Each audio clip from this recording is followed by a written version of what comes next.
Znači, sva ta priča koju ti gledaš od BIP-a nadalje ima za cilj osiromašiti one ljude koji mogu biti samostalni i obogatiti megakorporacije. To recimo vidiš kroz BIP.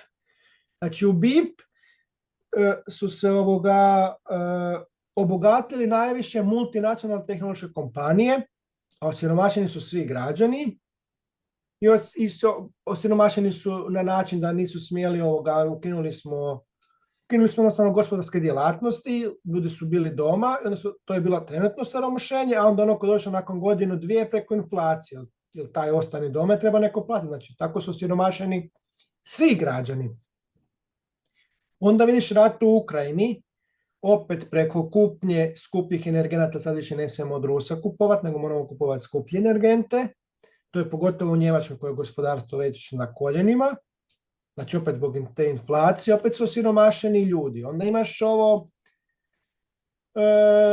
rentijeri po Dalmaciji, njima su, ovisno koliko zarađuju, digli poreze i do 500%. Znači